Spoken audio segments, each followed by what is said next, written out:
হযরতে আলী রাদিয়াল্লাহু তাআলা আনহু বলেন, যেই ব্যক্তির ভিতরে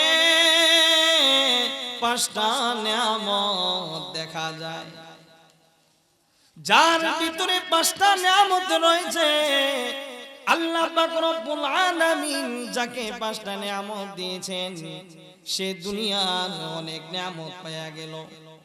এক নাম্বার হলো জিকিরকারী অন্তর।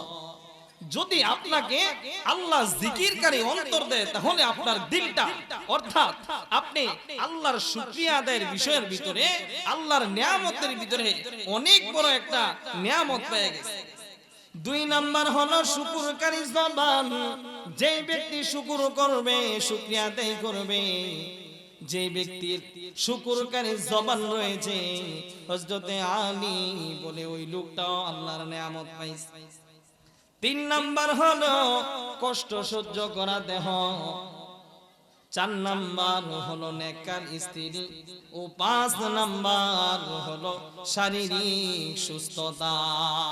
হযরত আলী বলে, যে ব্যক্তি এই পাঁচটা নিয়ামত পাইল, দুনিয়ার বুকে সবচাইতে উত্তম নিয়ামতগুলো সে পেয়ে গেছে। বিসমিল্লাহির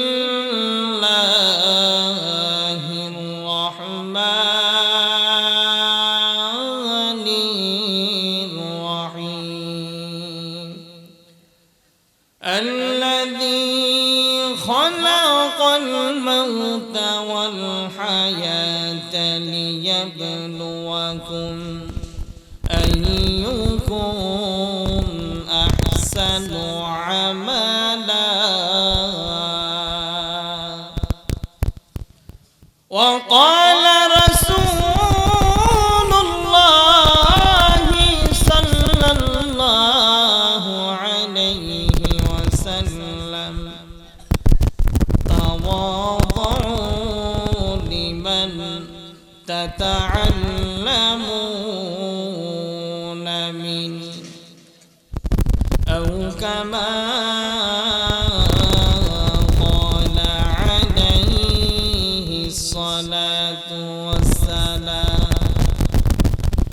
وقال تعالى في شان حبيبه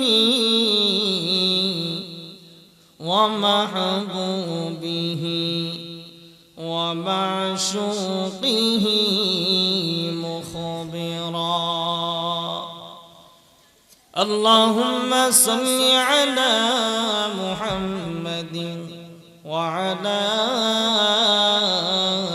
آل محمد كما صليت على إبراهيم وعلى آل إبراهيم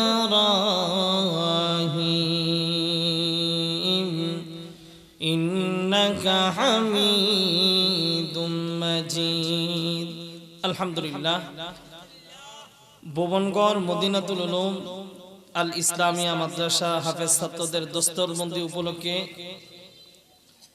ইসলামী মহাসম্মেলনের মুহতারাম উপস্থিত সম্মানিত সভাপতি মুআজ্জাজ মুকাররম হযরত উলামায়ে কেরাম, দূর দূরান্ত থেকে আগত আল্লাহ পাকের আশিকিন, জাকিরিন, মুহিব্বিন, মুরব্বিয়ান, কলিজার টুকরা আমার সমবয়সী বন্ধুগণ, স্নেহের ছোট ভাই, পর্দার আড়ালে অবস্থানরত শ্রদ্ধা সম্মানিত মা ও বোনেরা, রব্বুল আলামিনের দরবারে লক্ষ কোটি শুকর যে আল্লাহ পাক রব্বুল আলামিন এই জান্নাতে বসার তৌফিক এনায়েত করেছেন, এই জন্য সকলে বলি আলহামদুলিল্লাহ। এটা একটা জান্নাতের বাগান। কিসের বাগান বলেন? আপনারা আওয়াজ দিন, তাহলে আমার কথা বলতে ভালো লাগবে। আপনারা আগে আলোচনার বিষয় বুঝেন, তাহলে আলোচনা বুঝতে সহজ হবে। আমার আলোচনার বিষয় হলো আমলের সৌন্দর্য। কিসের বলেন? কথা বলেন, আমলের সৌন্দর্য।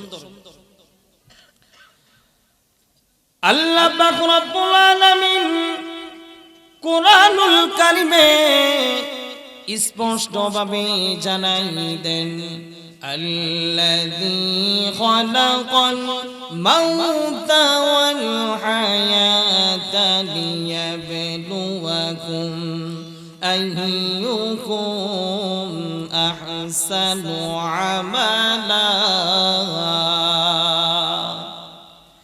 আল্লাহ পাক রব্বুল আলামিন স্পষ্টভাবে জানাই দিলেন, যিনি সৃষ্টি করেছেন জীবন এবং মৃত্যু, লিয়াবলুয়াকুম পরীক্ষা করার জন্য, আইয়ুকুম আহসানু আমালা, তোমাদের পক্ষ থেকে, তোমাদের মধ্য থেকে আমলের দিক দিয়ে কে উত্তম, এটা করার জন্য আল্লাহ বলেন যে আমি পরীক্ষা করব তোমাদের মধ্য থেকে আমলের দিক দিয়ে কে উত্তম। এনে একটা জিনিস বুঝেন, আল্লাহ পাক কিন্তু আইয়ুকুম আকসারু আমালা বলে নাই। যদি আকসারু আইয়ুকুম আকসারু আমালা হতো, তাহলে অর্থ হলো যে আল্লাহ পাক দেখবেন কার আমল বেশি। আল্লাহ পাক আকসার উদ্দেশ্য করেন নাই, আল্লাহ বলেন আইয়ুকুম আহসানু আমালা, যে আমলের দিক দিয়ে কার আমলটা কোয়ালিটি সম্পূর্ণ, কার আমলটা সুন্দর, এইটা আল্লাহ দেখবেন। আল্লাহ কি দেখবেন বলেন? দেখেন দুনিয়ার ভিতরে কাপড়ের কোয়ালিটি কেমন, বিভিন্ন জিনিসের কোয়ালিটি কেমন, এটা দেখার জন্য, এটাকে যাচাই বাছাই করার জন্য পৃথিবীর বিভিন্ন প্রান্ত থেকে বিভিন্ন লোক আসে। যখন থেকে মালটা কোয়ালিটি সম্পন্ন, তখন বিশ্ব বাজারে বিভিন্ন জায়গা এই মালটা বেশি চলে, ঠিক কিনা? কথা বলেন ঠিক কিনা? আল্লাহ পাক বলেন লিয়াবলুয়াকুম আইয়ুকুম আহসানু আমালা, আমি আল্লাহ রাব্বুল আলামিন দেখব যে কোন মানুষের, কোন বান্দার আমলটা কোয়ালিটি সম্পন্ন, ঠিক কিনা? তো এই জন্য আমাদেরকে আমল করতে হবে মানের কোয়ালিটি নিয়ে। কি নিয়ে বলেন? কোয়ালিটি সম্পন্ন নিয়ে। সৌন্দর্যের 7টা বিষয়, কয়টা বিষয় বলেন? 7টা বিষয়। হযরত আবু বকর সিদ্দিক রাদিয়াল্লাহু তাআলা আনহু কিতাবের ভিতরে আসছে, তিনি জানাই দিলেন কয়েকটা জিনিসের সৌন্দর্য, কয়েকটা জিনিসের মাঝে, কয়েকটা জিনিসের সৌন্দর্য, কয়েকটা জিনিসের মাঝে। 1 নাম্বার তিনি জানান নিয়ামতের সৌন্দর্য কৃতজ্ঞতার মাঝে। এই জন্য আমাদেরকে নিয়ামতের শুকরিয়া আদায় করতে হবে, ঠিক কিনা? কথা বলেন। বোঝা গেল নিয়ামতের শুকরিয়া আদায় কিসের মাধ্যমে হবে? কৃতজ্ঞতার মাঝে হবে। কারণ নিয়ামতের সৌন্দর্য হলো কৃতজ্ঞতার মাঝে। কিসের মাঝে বলেন? দেখেন এক লোক চাকরির ইন্টারভিউ দিব, যুবক, যখন ইন্টারভিউর ভিতরে গেছে, ইন্টারভিউ দেওয়ার সময় উনি দেখতেছে ইন্টারভিউ দেওয়ার পর যখন বাহির হইছে, লোকেরা জিজ্ঞাসা করে, ও আপনাকে ইন্টারভিউতে কি প্রশ্ন করা হলো? যুবক উত্তর দেয় যে আল্লাহ ভালো জানে, আল্লাহর ফয়সালা, চাকরিতে আমি কি করি নাই, ঠিকই নাই। কার ফয়সালা বলছে বলেন? আল্লাহর ফয়সালা। আবার কিছুদিন পর এই যুবক আরেক জায়গায় ইন্টারভিউ দেয়, যখন ওই জায়গার ভিতরে চাকরির মধ্যে সে টিকে যায়, ইন্টারভিউর ভিতরে সে যখন টিকে যায়, লোকেরা জিজ্ঞাসা করে, ও যুবক, কি গো তোমার ইন্টারভিউর ফয়সালা কি? যুবক আমার উত্তর দেয়, ও দুনিয়াবাসী শোনো, ও মানুষ শোনো, ইন্টারভিউর ভিতরে আমাকে এই প্রশ্ন করছে, আমি এই উত্তর দিছি, আমাকে ওই প্রশ্ন করছে, আমি ওই উত্তর দিছি। এমনি ভাবে আমি একটা ভাব চলে আসছে, যখন আল্লাহ তাআলা তাকে নিয়ামত দিছে, তখন নিয়ামতের শুকরিয়া আদায় না করে নিজের কথা বলতেছে, আমি এই কাজ করছি, ওই উত্তর দিছি, আমি এটা করছি, ওইটার উত্তর দিছি, আমার ইন্টারভিউ আমি টিকে গেছি, চাকরিতে আমার হয়ে গেছে। কিন্তু যখন ইন্টারভিউ দেওয়ার পর চাকরি হয় নাই, তখন বলে আল্লাহর ফয়সালা।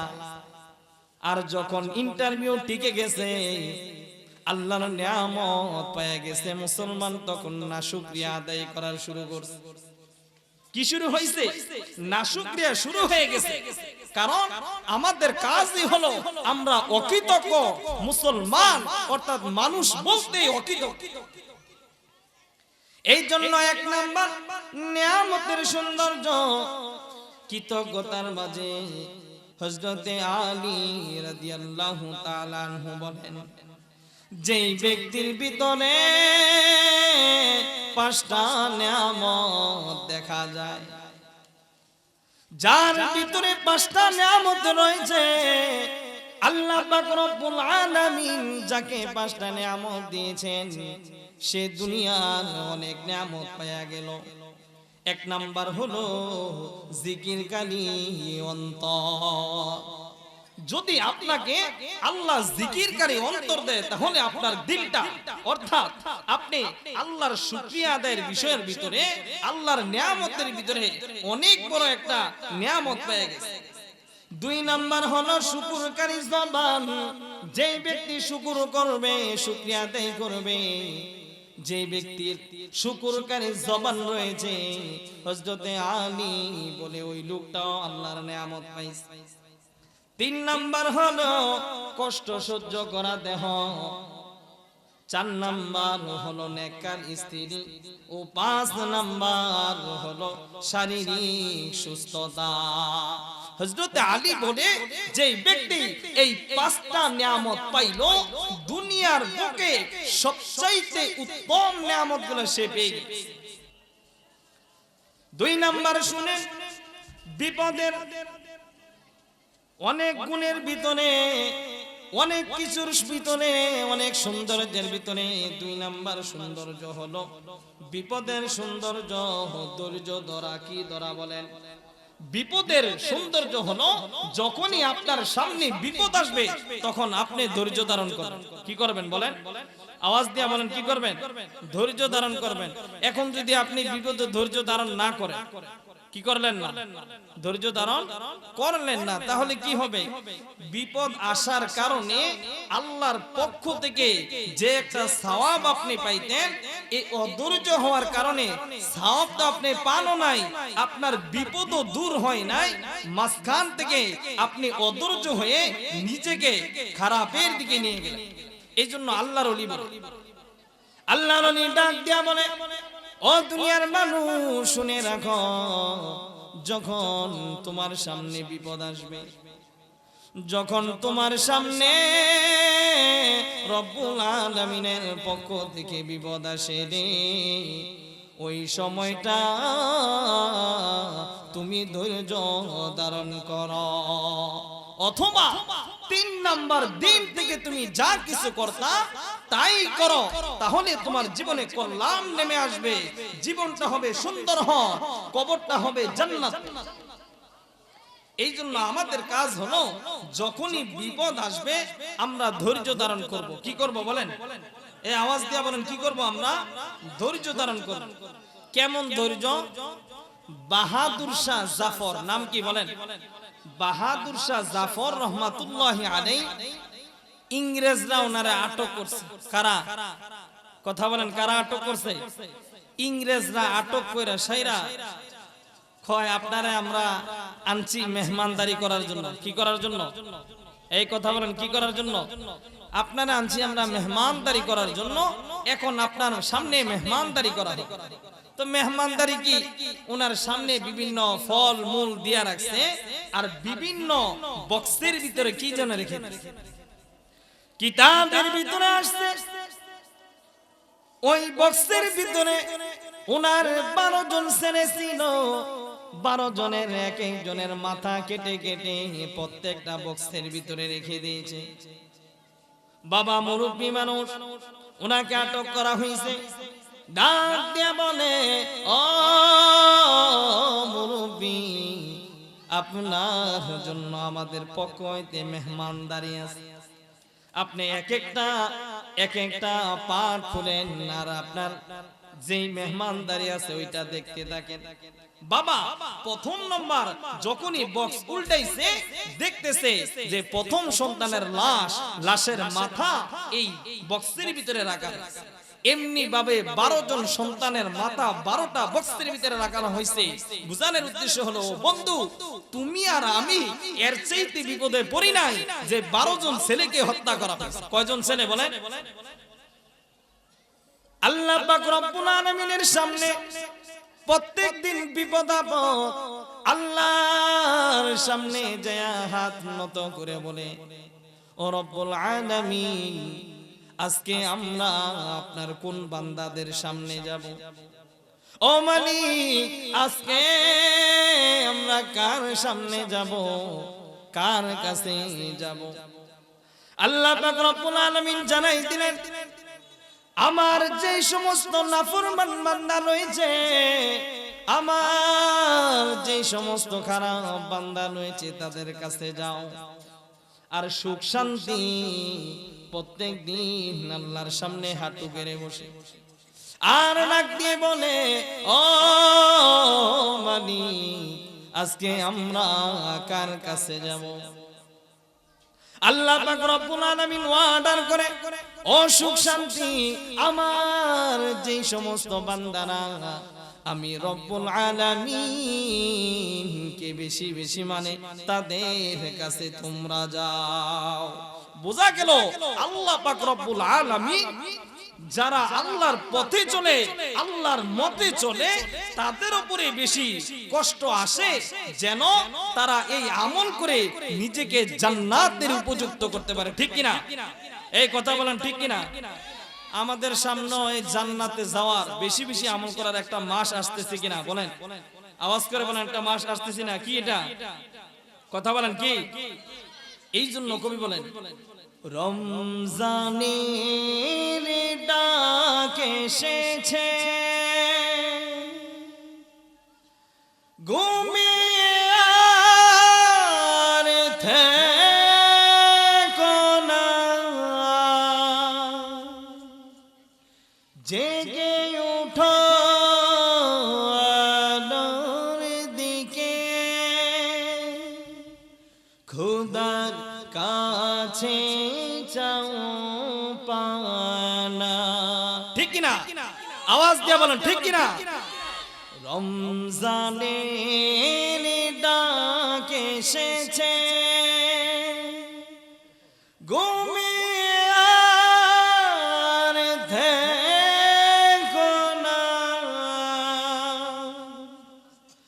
জেগে উঠো আলোর দিকে,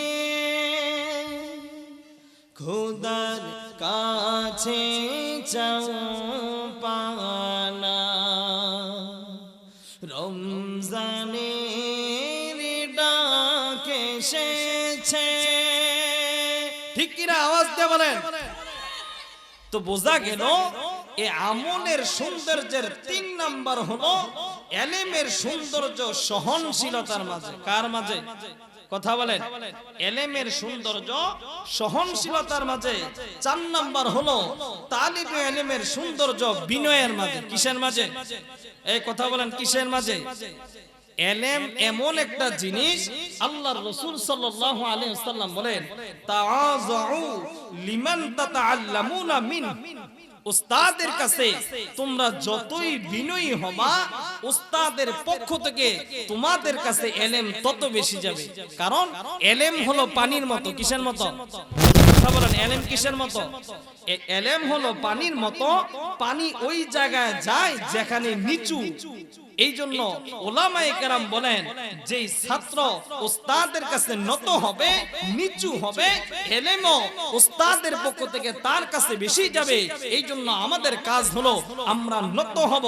কারণ এলেম এমন একটা বিষয়, তার কাছে সবাই নত হয়। কারা নত হয়? তার কাছে সবাই নত হয়। 1 নাম্বার দেখেন, এলেমের কাছে আসমানের ফেরেশতারাও উন্নত হয়েছে।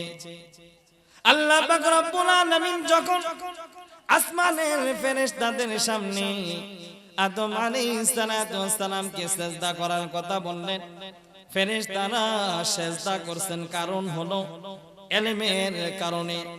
2 নাম্বার হলো নবী রাসূলরাও ইলমের কারণে সম্মান করতে বাধ্য হয়েছে। যেমন দেখেন যে হযরত খিজির আলাইহিস সালাতু ওয়াস সালামের কাছে মুসা আলাইহিস সালাতু ওয়াস সালাম ইলম শিখতে আসছে। এর কারণ কি? যে ইলমের এমন গুণ, ইলমের কারণে নবীরা পর্যন্ত একজনের কাছে শিরক নত করতে বাধ্য। এই সমস্ত কোরআনের মাদ্রাসাগুলো যারা পড়তেছে তারা ইলম শিক্ষা গ্রহণ করতেছে। আমাদের কাজ হলো এই সমস্ত মাদ্রাসার দিকে তাকাবো, তাদের খোঁজ খবর নেব। আল্লাহ পাক আমাদের সকলকে এই দ্বীনি মাদ্রাসায় আসার এবং বসার তৌফিক এনায়েত করুক। সকলে বলুন আমিন।